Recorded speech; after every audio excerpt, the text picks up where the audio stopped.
been a really big year. You watched me get married. It's my wedding day.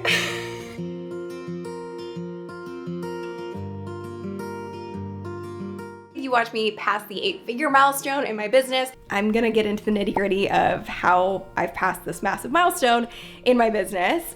And last week, if you watched this video, you know that my husband and I just bought our first home, and thank you so much for all the really kind comments. It means the world. It's over. We got it. We got the house.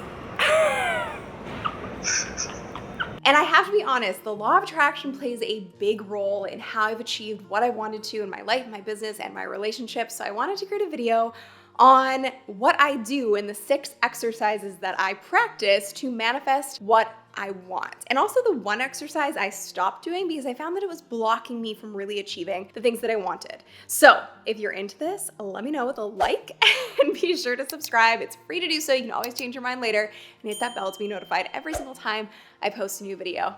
Let's get into it.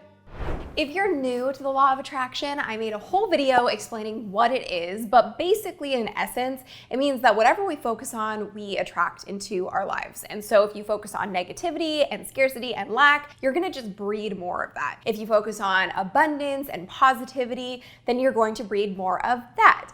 And manifesting really means that whatever you visualize, you basically harness the power of aligned action to make that vision or that dream a reality. So for me, that really comes down to a very basic principle that anything that you want in your life or in your business or in your relationships, it has to start up here. Once you can visualize it and imagine it, then you can start putting it into action. These are the 6 things that I do to bring my ideas, my visions to life through manifesting. Number 1 is write it down to make it real. I've talked about my black binder of dreams in other videos, and this is where my whole business really started. Back in 2015, I started just writing down all of these wild and crazy ideas and visions that I had for what I wanted to create, and a lot of it has come true. You can check that out in this video. And there was a study done that said that if you write down what you want, it's 42% more likely to happen because you've just taken the simple action to write it down. Now, one of the biggest things that gets people caught on this is that you think your ideas are silly and you think they're unrealistic. Good, they should be unrealistic. Write them down anyways because you have to think big in order to do big things. You have to think unrealistic in order to bring your imagination to reality. And if a lot of the people in the world who've created some of the biggest and best businesses and brands and products and services and everything that you can think of that's good started out as just a thought and putting pen to paper. So number 1, write it down to make it real. Number 2 is act as if it's already real. Now, no judgment here. Okay, this is a no judgment zone because this is gonna sound a little crazy. First off, you've heard about my 90-day letter practice. I've talked about this quite a bit. I've done a video on it. I write myself a letter every year as if the year has already happened. And then I do a 90-day letter. Every 90 days, I write a letter from my future self to my present self. And I write it as if everything has already happened that I want. So I mentioned before, I have this tattoo on my arm and it's 5 F's and it stands for faith, family, finance, friends, and fitness. And it's really my values and the values that were instilled by my grandpa. So I kind of break my letters out into those categories of what I want to attract and what I want to achieve. And I write it as if it's already done. So my future self will say, I'm so proud of you that you did X amount of revenue in your business in the last 90 days and that you were able to go to the gym X amount of times in the last 90 days. So it really does solidify what you want, how you're going to do it, and act as if it's already done. Now, the next piece of this is where it gets a little intense. When I was at a place where I knew I wanted to attract my person into my life, my now husband, we didn't know each other and we hadn't started dating, but I read a book that I highly recommend called Calling in the One. One of the things that really stuck with me from that book was this exercise of basically creating space in your home and finding things to signify that that person is on their way to you. So one of those things for me was I bought a toothbrush and I put it underneath my sink in my bathroom. And basically every time I would look at that day or night, I would go, oh yeah, that's for him. Even though he wasn't around, we weren't dating, we didn't know each other at the time, I just knew that I had started reserving space for that person and basically calling them in. 40 days later, we went on our first date. Just something to think about. Another thing is with my home, the house that we just bought, it's in a different neighborhood. It's not easy necessarily for me to hop on over and get there, but I started pretending like I lived there. In the last couple of months, I would go on the trails. I would take Muggsy for walks. I would go to the local coffee shops and grocery stores. I would act like that was my home and that's where I lived and those were my streets. And that made a big difference for me in just really calling into reality that this was going to be my new normal. So sometimes you have to act as if it's already real before it's real to start attracting that into your life. Number 3 is making space. And I talk about subtraction a lot. I kind of am a broken record when it comes to that, but a big thing for me is getting rid of things so you can create space for things that you want. A perfect example of this was if you watch my last video, my 30-day reset video, you know that I did a big decluttering job, and it's so weird, but I did that and it was like a week later, 2 weeks later, that we found out that we got the house. And so there is this energy, and when you let go of things and when you kind of clear your space, it makes space for the things that you want. Another prime example of this is if you watched this video on my minimalist business, then you know that I had to let go of and fire clients and minimize my team in order to get to a place to build my business in a way that actually felt good for my lifestyle, the impact I wanted to have, and just the level of peace that I wanted in my day-to-day. And so I do really believe it's not always about attract.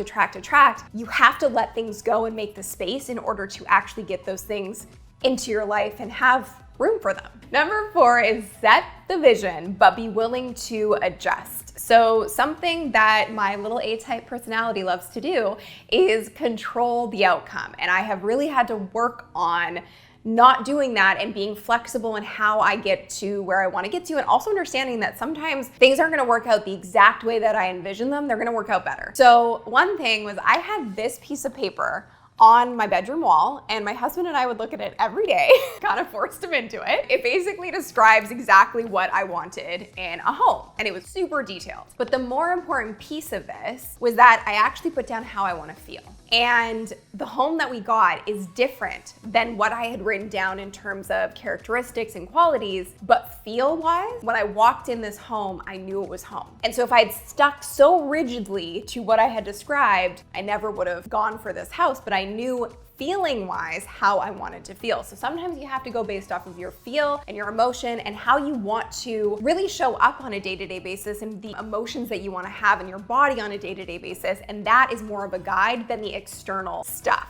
Another prime example of this was with my husband. We actually had known each other, not really, we never really had like a full conversation, but we knew each other through other people. And we had actually grown up 5 minutes from one another, but I didn't meet him until I was 29. He was in my realm, but it never sparked that this could be the person. It took time for me to really open my eyes and go, oh my gosh, he's been right in front of me. Sometimes you have to realize that it's not always the way you think it's gonna look on paper, it's better. With my business as well, I had this idea of what entrepreneurship was supposed to be and what a business was supposed to be and what success was supposed to look like. And that led me down a pretty crappy path for a while because I was just hustling all the time. I ended up with massive burnout until I basically knew how I wanted my life to look, and I built my business around that. And I changed and shifted my definition of success and what a successful business looked like completely to create something that really worked for me. So I've way overachieved on what I wanted to achieve with my business, and I did it in a way that did not look at all like I thought it was going to look. So having a clear idea of your vision of what you want to create, but also being super flexible on the journey of how you get there and really trusting your intuition, your gut, your feeling, so that that can guide you and you're not solely relying on making sure everything externally is perfect, because there's no such thing. So on that note, I mentioned there's something that I stopped doing when it comes to manifesting, and I stopped creating vision boards, which is strange because I made a whole other video on vision boards and how important they were to me, and I've made vision boards that have very much so come to fruition. You can check out this video for what exactly happened there.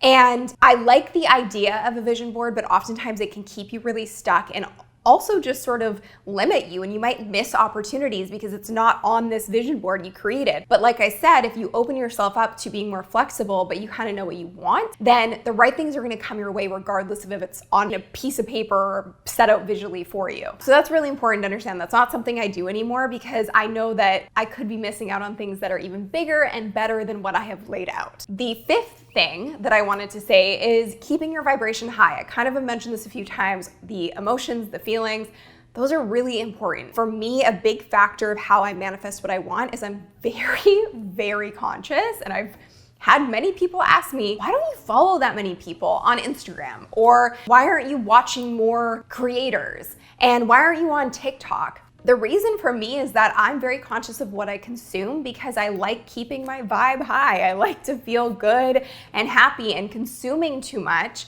takes me out of being a creator, and it takes me out of manifesting what I want to manifest because I'm potentially comparing myself to other people or feeling like I'm not good enough, and I get into a negative headspace, and you can't do anything good from that place. So being very conscious of what I consume and being very aware of how I feel is so important. And I made this video on my morning routine, which really is kind of what I set my whole day up for success based on. And that is so important to me, so that every day when I wake up, I know that I'm starting on a positive foot. Of course I have bad days, of course that happens, but my main goal every day is to keep my vibe very high and my frequency very high, because when you're in a good space mentally, then you're more open to attracting what you want. The sixth thing is to trust the process. You probably heard people say surrender to the process, but I really believe it's about trusting the process and trusting that whatever is happening to you is meant to happen to you and for you. I've experienced heartbreak across the board. I've experienced heartbreak on a personal level. I've experienced heartbreak on a business level, losing deals that I thought I was gonna get, losing employees that I thought were gonna be with me forever. There is an element of heartbreak to everything you do, and I'll share this with you with this home that we just bought. We've been looking for over a year, and there was a house that came up that was exactly what I wanted on paper. And it came up a few months ago, and we were this close to getting it. And I'll show you what happened, because it was really just a heartbreaking moment of, I was so sure, so positive we were gonna get it, and then we didn't, and we lost out because we were $10,000 under the other person who came in. Hey, Sean. Hey, sorry man, I got bad news. Yeah, he said there were 5 offers. We were the second best. We lost out by $10,000. I can't believe it. Our entire day just sitting here waiting, and we lost it by $10,000.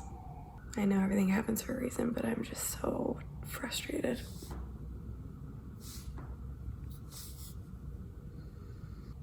And I know I'm very grateful that I'm in this position. I'm very grateful we can buy a house, but it's just been such a long process. And I really wanted this house.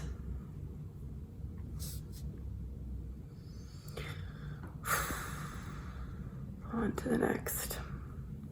I was devastated, but I really had to take a step back and understand that sometimes when something doesn't happen for you, it's really happening for you, if that makes sense. So that house was not meant for me. That deal was not meant for me. That opportunity wasn't meant for me. That relationship wasn't meant for me, because it's not a part of my ultimate path. And I always say that it's already written. I really believe that everything that you want in your life is already written, and you're just on this choose your own adventure of how you're gonna get there.